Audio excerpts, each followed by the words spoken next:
think we're here today to try and inform as many veterans as we can. We're here with Dr. Bash. Welcome, Radio Land, TV Land, and YouTube viewers and listeners. This is Dr. Craig Bash. I've been doing veterans medical opinions for 30 years, and I have dozens and dozens of these radio shows which we're going to publish on this YouTube channel, and number 1 through whatever.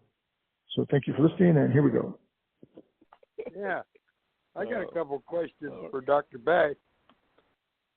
Go right ahead, I've been looking all over for about 3 years now, and I have a lot of veterans in my background. I'm a veteran, and they ask me many questions. And in order to put together a real successful claim, I'm hearing that it's better to have it professionally done right up front. And the thing I'm finding out after all this time is basically there's no one out there doing DBQs and medical nexus and that sort of thing but Dr. Bash. If you want to smooth it through, is that true that to be successful you need to have all these things? I think the DBQ. Yeah, go ahead, Doctor. Okay, well, Skip and I have been on the radio, on the TV show. You guys saw our little Bash YouTube, right? Skip's asking questions. Anyway, Skip's asking more questions. Yeah, the DBQ. I've been told that for those ready to rate claims, if they come through and they have a DBQ, they'll rate them. If there's no DBQ, they won't rate them. So the DBQ, I think, is really important. It's the process. And then you go to the BVA. The BVA judge will remand it and ask for a DBQ on the way out, So I think the DBQ is important. The last DBQs I done a bunch of research on it, and if you read up, I think you'll come to the same conclusion that the DBQs are designed to go through your primary care team, and they're supposed to fill them out. And if you, not that someone else can fill them out, but if you take them to your primary care team, I think they're supposed to fill them out for you. And that's what I done. They filled 3 or 4 of them out. And, of course, it took them a while, but they got it done. And I never heard no more about them. So that's just a suggestion. Mention it. Take them to your primary care team and have them fill them out. Ask them to fill them out. I think they're supposed to. But if you have a doctor that'll do it, that's good too. But not every doctor. I had bad luck with doctors. They just check a box or 2 and then sign it and go on. They don't do them right. Those DBQs are really tricky because, like, for the spine one, for example, there's 177 questions, 1A, B, C, D, whatever. But each one of those questions kind of has, like volumes of laws behind it. You start talking to Bill Krieger about some of those DBQ questions, and he'll talk about court cases and general counsel opinions and precedent-setting cases. All those things can all be focused on one single DBQ question. So, the simple answer is not really the right answer for the DBQ sometimes. So you have to be really careful who's filling them out because it can do more harm than good sometimes. Yes, I think you're right. Absolutely. And if you're not making your claim to the full extent of everything in the first time, I've read this, that doesn't that just go back to Washington and end up in a box with 400,000 other guys that are waiting for an opinion? I mean, that's what takes 7 years. Yes, you're right. Well, you really will. If you have need a DBQ right off, I'll tell you that. I've got a dozen friends and relatives that we've all tried to go to doctors and different people and help, and you can't get them. you need to go to Dr. Bass. I haven't found anybody else. Can you explain what a CFR U.S. Code M21 is? You talking about the Code of Federal Regulations and the M21, the VA adjudication book? Yeah, in other words, you need to put all those laws in your claim too. Then that would be that would not be good for the veteran. No, actually, I did. Yeah. Can you explain a higher level of review?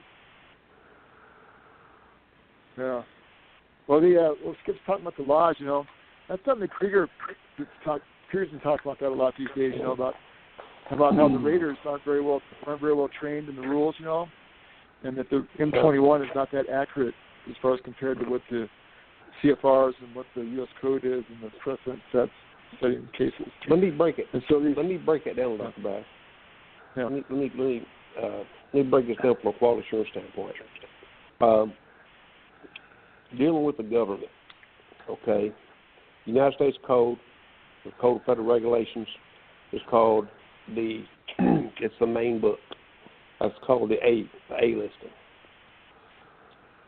Anything the VA uses as a assistance tool to do their job that's based off of the Title 38 CFR Part 3 and Part 4, that's called a Level B.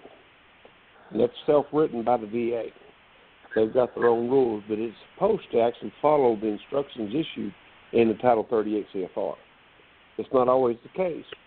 And then sometimes there's issues to where they follow the M21, which is still a government document, but it's not law. The Title 38 is law, and this is a workbook, what they're using.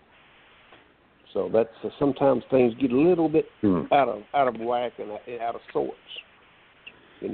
That's the quality assurance point on it.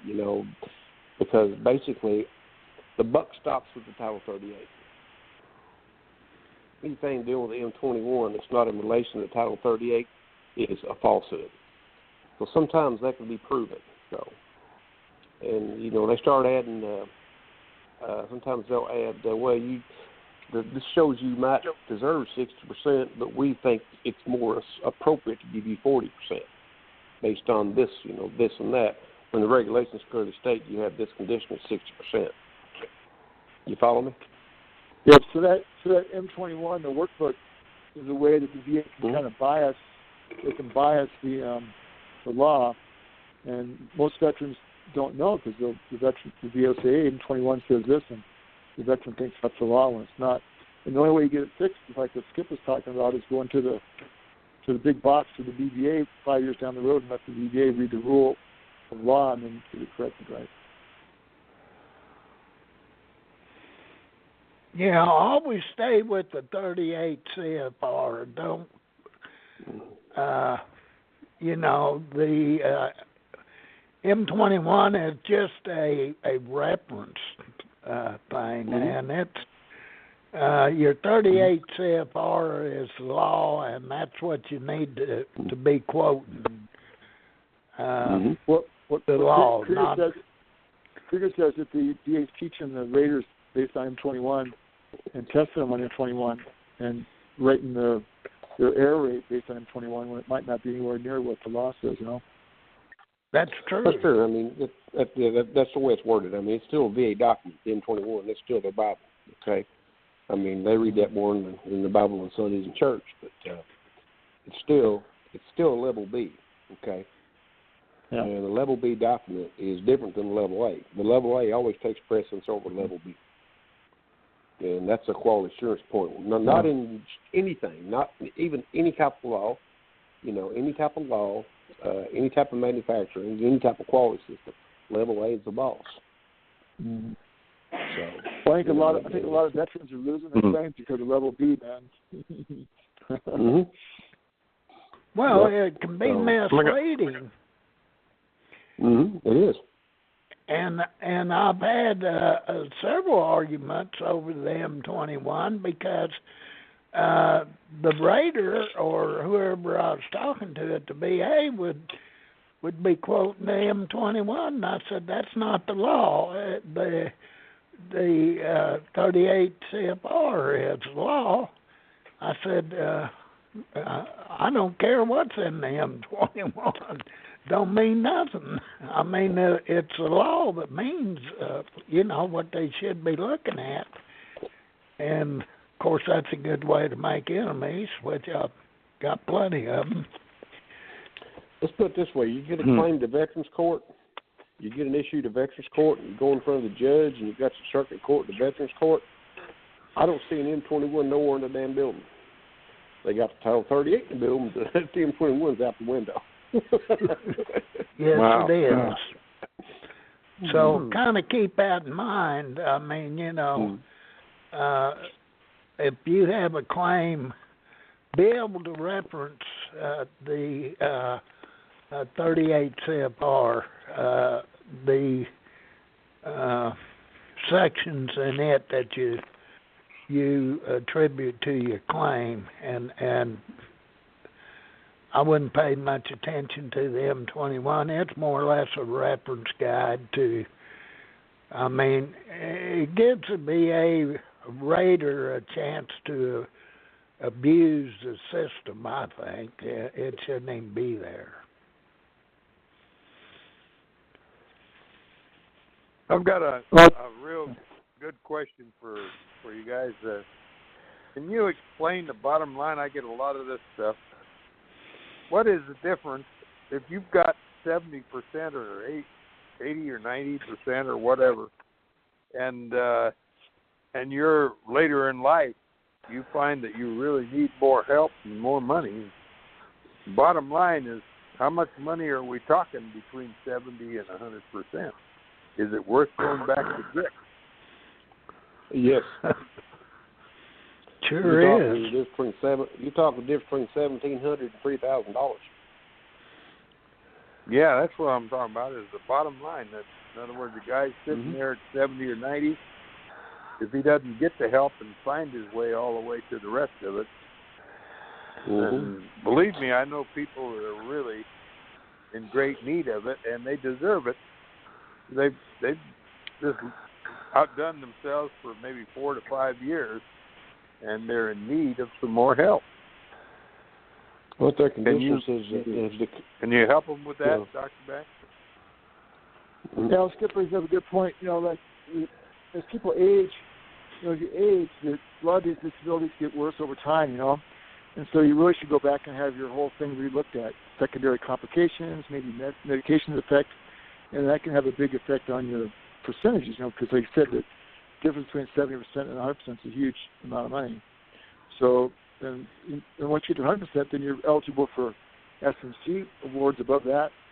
All those things can be increasingly worse over time as you age. So, I think I recommend veterans every 5 years or so go back and get the whole thing re-looked at and reanalyzed to make sure that their claims are accurate now. Do you need new DBQs or Nexus or anything like that? You need a full redo on it? Yeah, you do. Yeah, you got to yep. You look at the doctor look at you. And you need to state the laws in there then. Well, if it's an increase, remember the VA, the way they operate. It doesn't matter if you're service connected for a condition. They're going to look at that condition. They're going to compare your current condition to the old condition. Has that condition worsened over time? Which most of them do. I mean, So, but they don't add it on. What they do, they start a new process. So it's like you filing a claim all over again. You'll go through the PMP exams and everything for the increase. Everything's treated as a claim. But for that kind of money, it's well worth it. Everything's treated as a claim. That's how they do it. Even if you add a dependent, it's treated as a claim. Isn't it, Gerald? Yes, it is. So then we're back to that, how to succeed in 2019, DBQs, lay letters, testing, medical evaluations. You got to have everything lined up consistently. So that's a good question, Skip, because we have a lot of veterans like that have, they're sitting at 60, 70%, maybe, some of them are afraid to tackle the VA because they'll lose what they have, or they don't know how to do it or what to do. You know, the rules are all changing, and they're not sure how to interface. And You and make two, any, and can two, you I make any think. Go ahead. Can you make any recommendations for, those of us that are not up to date on it? I get a lot of questions and a lot of ideas from everyone. The best thing to do is always make sure you got a copy of your C file. Make sure you got access to e-benefits. Make sure you got your copy of your complete medical record. Look at all your testing you've had and things like that. For example, heart disease. Say you 10 years ago you got 6% rating because you got an ejection fraction of 50%, 49%, 48%. Say 10 years down the road, you start getting short of breath, and you go have a heart cath done, and you look up and your ejection fraction is 28%. Okay, That's 100% rating. Okay, heart conditions, lung conditions, things are going to kill you. Okay, I mean a knee condition is not going to kill you, but anything functional like your heart and your lungs, things like that, puts you in the ground. Those are the worst ones because if you've got one condition, as you get older, they're going to get worse, and that's just following time. So those things are a lot easier to win because it is what it is. I mean, you got a heart cath and ejection fraction reading of a certain percent. You throw that in front of them, they cannot deny it because you're already service connected for it anyway. Well, these veterans need access to you guys. I mean, other than research and everything, I'd like to hear slowly how you get in touch with any of you guys. You can find me at www. You can go to addit.com and it's an excellent website, and they cover about every category there is. Nah. How about directly to Dr. Day? Because he's making some good information. Oh yeah, I'm on the web. Google Craig Dash. www.veteransmedadvisor.com, and then that's a good way to find me. Email. And Skip makes a good point there. Besides just getting an increased rating, it also affects people's medical care. Because when you go through the medical record at the VA and you see they're 100% rated for their heart, for example, like you were just talking about, it gets the attention of the nurse practitioner and the PA, that this guy's got some serious heart disease. So people pay attention to the record more, I think, as the ratings increase. So that's a nice side effect. And two, remember that a lot of times the VA will lowball you, give you a lowball rating, and when if you know to look in your 38 CFR, and for instance, if like John was mentioning, your ischemic heart disease and pulmonary hypertension, if you pressure so much, you're entitled to some, you should have this rating. And if you see that you've been lowballed, you can come back and accuse the VA and say, hey, you guys give me a low rating according to the CFR paragraph such and such, section, You need to be able to look that up in the 38 CFRs. Now, here's a good one, Dr. Bash. I've known several veterans that were service-connected that for like COPD or restrictive lung disease, interstitial lung disease, any of the lung diseases. Yeah. And later on in life, they had heart issues. They went through a heart cath, and they got reading their heart cath information. Of course, a lot of veterans don't know this, how to do this. You need somebody in the family that knows a little medical stuff, an RN or anybody that can help you. So if you look at your heart cath and you see your ejection fractions, pretty decent. But you get down the heart cath and look at your pulmonary artery pressures, and say if it's 30-33, you've got pulmonary hypertension. That's an automatic 100% disability. That's okay? Yeah. Yeah. A lot of veterans do not know that. Yeah, that pulmonary hypertension is a big deal.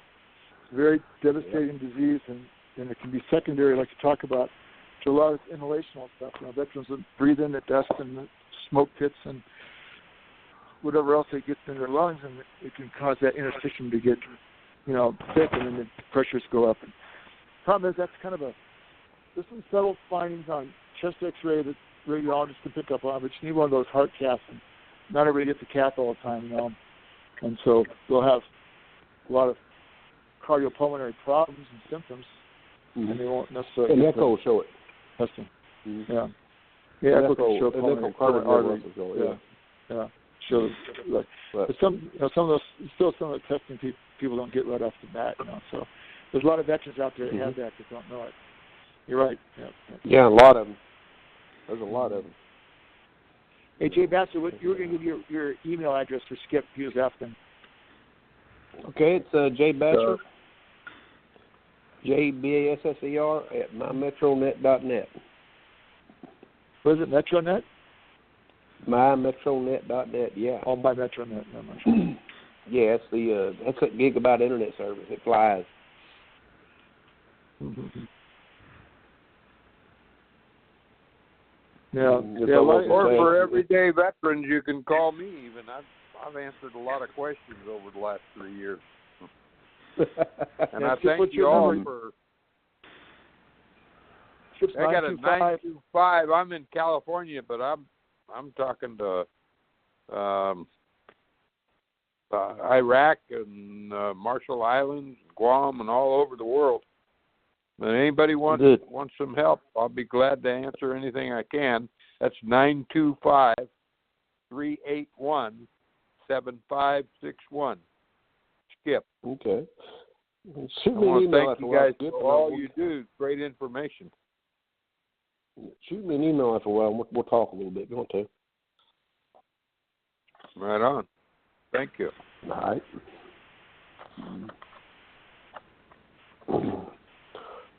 But folks, Dr. Bass, any other points you want us to be successful in 2019? Yep. Just don't let the VA group your claims. If you see a group's claim, spine, neck, and knee together, ask somebody to split it out, because the VA is grouping all these claims and really cutting back on the benefits that way. No grouping claims. Really? Mm-hmm. Yeah. If you catch that, folks, nip it in the bud, as Barney Fife says. You got to put a stop to it, because the Title 38 CFR didn't group them, so why should the VA group them? Yeah, no grouping. Yeah, it tells you which ones to group. It tells you what's what. That's my advice to anybody. You go online to GPO Access or like that, type in Title 38 CFR, Part 3 and Part 4. If you want to know more about the disability process and what they rate, look at the Part 4. It goes into every aspect. If you want to know how they rate and why they rate, go to Part 3. Start from the top and go to the bottom.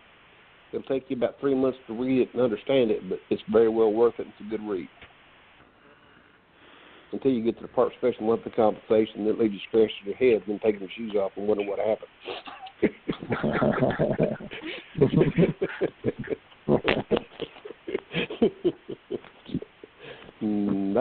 That's a whole subject for another 2-hour show. We'll get Bill Krieger talking about our world expert in CFR, SMC, Krieger. Well, we're very fortunate, Dr. Bass, you are too, to have that man as an assistant or aide to you. Because I've been doing this business for a long time, and he's probably one of the most knowledgeable people I've ever talked to dealing with the VA, and I've been doing this for a long time. Yep.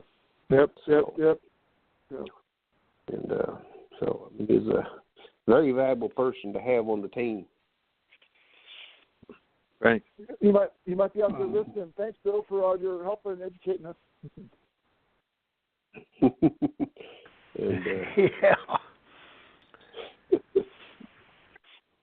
And, but now it's been a good informative show. He'll come back. He just had some little bit of surgery done. He'll be back. If veterans have questions, always feel free to ask them on the radio. We'll try to answer. Okay. Well, guys, now you guys know how to get a Dr. Bash. It's Dr. Bash at doctor.com. It's drbash at doctor.com. Is that right, Dr. Bash? That's right. Then if you want to get a hold of me, you can go to hadit.com. You can look up Jay Basser and send me a private message. And you can also look up Gerald. It's just J-R-E-L.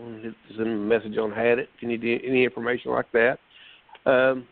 If you really want to get involved with Hadit, go ahead and register for the site and get into the forums. And then if you can, get on the forum, shoot me a message saying you joined the site, and I'll get on and get with T-Bird. We'll run some red tape and get you into the forum and help you out as much as we can. There's about 19,000 veterans on Hadit, and there's a lot of them that like giving back and helping.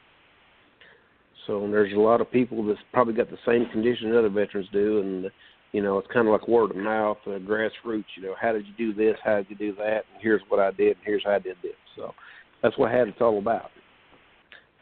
Thank you all for listening. That ends this show, and now I'm going to zoom off.